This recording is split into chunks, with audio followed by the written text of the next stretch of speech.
É uma satisfação, novamente, fazer mais um vídeo. Nós vamos falar sobre o crime de excesso de exação.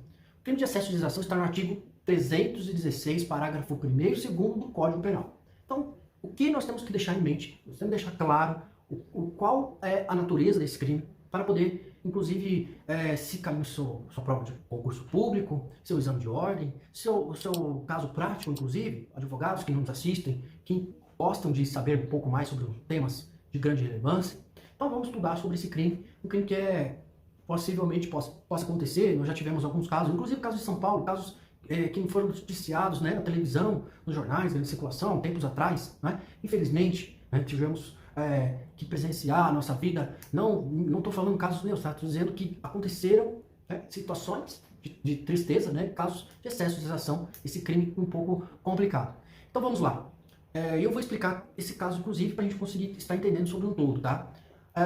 Diz, né, no Código Penal, funcionário público, aí um crime específico, tá? Funcionário público que exige tributo ou contribuição social que sabe que deveria ser indevido.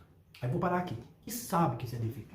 Ele está exigindo o tributo. É parecido com o crime de concussão, né? O pessoal já confunde. Só que a diferença da concussão é que é um crime genérico, né? Exigência indevida, né? A finalidade é exigir indevidamente.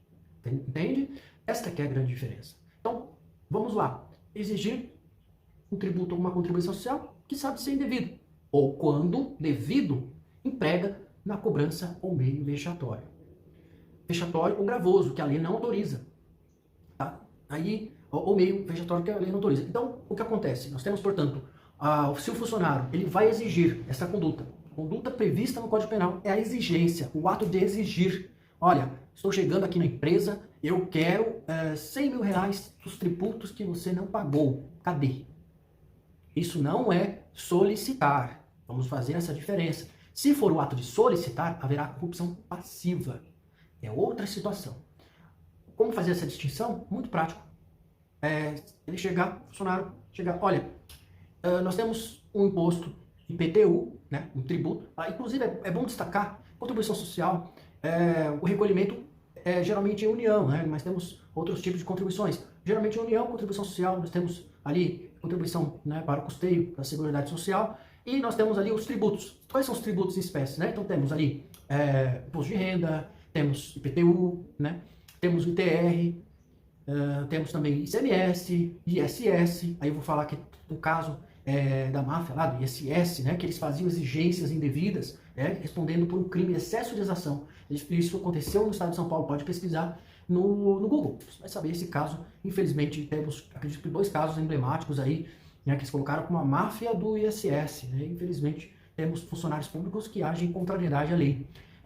Temos outro detalhe. Aí nós temos, quando é indevido, né? Indevido por quê? Porque não havia sido, já havia sido pago, né, um determinado tributo, determinado imposto. Aquilo que eu falei, nós temos o tributo, ele deixou como o gênero e as espécies tributárias. Isso abrange o gênero e todas as espécies tributárias, né? As taxas, contribuições sociais, ali já foi dito, os impostos, né? E aí seríamos, aí dos impostos nós temos o ITR, IPTU, IR, imposto de renda, temos o ISS, temos o ITBI. Então temos todos esses tributos abarcados ali como meios que aí eu vou exigir. Olha, você não pagou o IPTU? Eu paguei sim. Não, vai ter que pagar. O senhor vai ter que pagar aqui, agora. Pode pagar aqui agora. Tá certo? E aí, é indevido. A segunda hipótese, quando devido, a pessoa deve determinado tributo, é o sujeito passivo do tributo, emprega na cobrança, e aí, no caso, quando devido, emprega na cobrança o meio vexatório. Vamos supor, logicamente, vou fazer uma pouco fantasioso, mas poderia citar algum outro tipo de exemplo. Chega um funcionário que não tem competência para tanto, mesmo que tivesse, né, competência para atuar, e dessa forma ele exige determinado tributo, e nesse caso ele exige de forma vexatória. Chega numa empresa, a empresa está devendo, está ciente que está devendo, mas de toda forma, ciente daquela dívida, chega a dizer, olha, vocês têm que pagar agora, senão eu vou chamar a polícia aqui para vocês. Eu vou chamar a polícia. Eu vou chamar a imprensa, eu vou chamar quem for o Papa, começa a coagir, começa a atuar de forma vexatória, gritando para todos. Olha, absurdo, né? Bem com ignorância, com arrogância. totalmente contrariedade a algum dos princípios da administração pública, contra a moralidade pública. E nesse sentido, nós temos esse grande problema, né? Nós temos também um meio gravoso que a lei não autoriza. A lei não vai autorizar nenhuma dessas hipóteses, logicamente, né? Meio vexatório ou gravoso, né? São atitudes que não podem ser colocadas à risca. Então nós temos essas condutas previstas no crime, né? Os elementos do tipo, um deles. Então nós temos ali exigência de um tributo, contribuição social, em resumo, que sabia ou não sabia, ou sabia que quando era devido, ou utilizou de meio de cobrança de meio vexatório. E se não exigiu a cobrança de meio vexatório, utilizou-se de meios gravosos, e que a lei não autoriza, chamar a polícia, por exemplo. Ou mesmo fazer uma apreensão de determinado veículo de forma indevida. Eu vou apreender o seu veículo, mas por quê? Porque eu vou apreender e você tem que pagar o imposto, né? O IPVA. Mas eu já paguei o meu IPVA. Então nós temos esse detalhe. A pena, ela é de 3 anos e 8 anos, e ainda a aplicação de multa. Trata-se, portanto, de um crime doloso ou vantagem livre e consciente para a consecução do resultado. Ele pode ser consumado pela exigência, consuma-se pela exigência. Exigência, portanto, eu estou exigindo o tributo, você paga esse tributo ou contribuição social, mesmo sendo devido, mas eu vou fazer o meu escarcéu, vou fazer toda essa bagunça toda. Meio vexatório, portanto, ou mesmo indevido. E aí, no caso, nós temos a questão de sendo inadmissibilidade, né, a majorante, quando o ator do crime ocupa um cargo de função pública, né, então nós temos a questão da reincidência, se é admissível, temos essa discussão da possibilidade de aumento de pena. Portanto, temos que observar esse detalhe também que o artigo 327 do Código Penal trata essa possibilidade de aumento de pena. Jurisprudências temos que fala que é possível, mas isso vai depender do caso concreto. Se a pessoa for reincidente, perfeito. Agora, outro detalhe, é um crime, eu não mencionei, o sujeito ativo do crime, o sujeito autor do crime é funcionário público específico. Não pode ser particular, né? É o funcionário público, ele deixa, é um crime específico, deixa claro que é funcionário público que exige uma vantagem. E a vantagem, no caso, seria exigência de um tributo ou de uma contribuição, né? Então seria este o sujeito ativo do crime. O sujeito passivo, logicamente, a administração pública e também o particular que pagou indevidamente o tributo. Então, tributo ou contribuição social. E aí, esses são esses dois os sujeitos passivos do crime.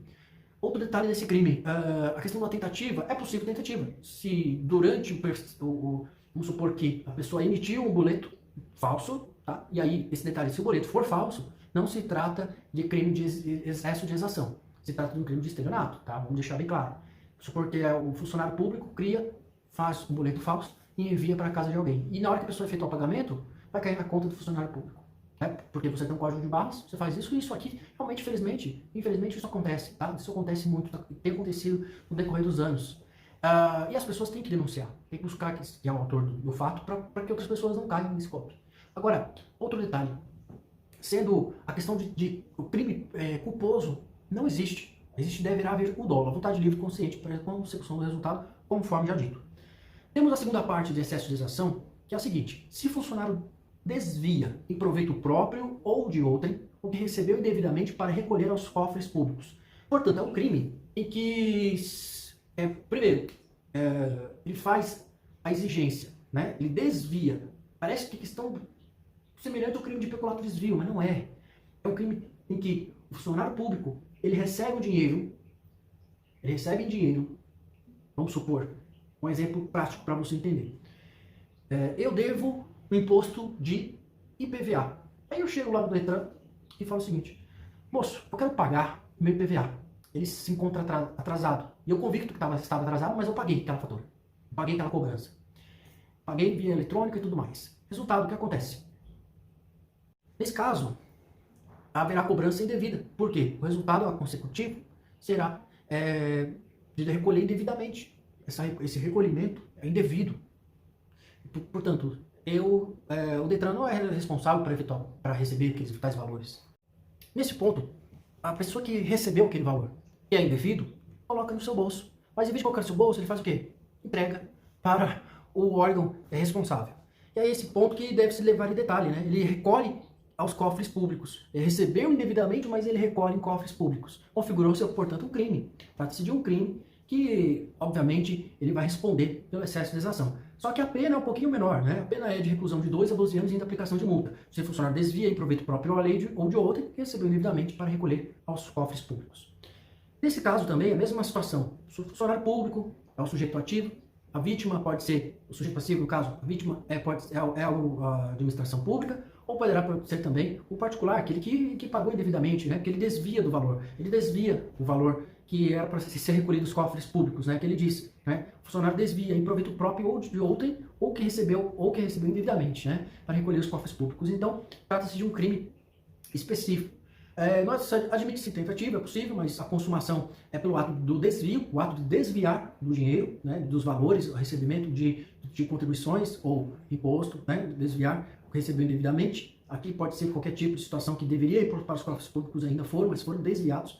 E outro detalhe, a pena de 2 a 12 anos. Né, então, nós temos outro detalhe importante no tocante a este crime de excesso de desação, diz respeito à conduta, né, porque sendo o desvio, aí você pode observar, temos que observar em aspecto prático, que o crime em si, nós temos o excesso de cobrança, né, ou de contribuição, ou que cobra que é indevido, ou se utiliza de meio vergonhoso ou vexatório. E aí temos lá para primeiro. E o segundo é apenas o voto de desvio, de recolher ou indevidamente os cofres públicos. Nós temos 2 atos, ou várias condutas distintas. As penas, nesse caso, a parte de competência, portanto, é a ação penal pública incondicionada, ou seja, o Ministério Público terá que promover.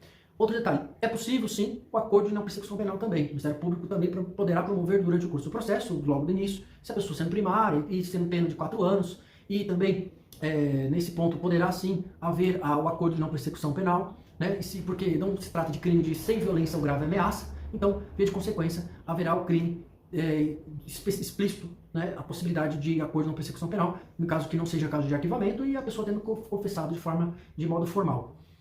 Outro detalhe, por fim, acredito que de competência para julgamento, tem outro detalhe ainda por fim, que existe essa questão, se for funcionário, se for relacionado a bens ou interesses da União, será a União, Justiça Federal. Se for dos demais, Justiça Estadual. É isso. Eu encerro esse vídeo e agradeço a sua atenção. Um forte abraço.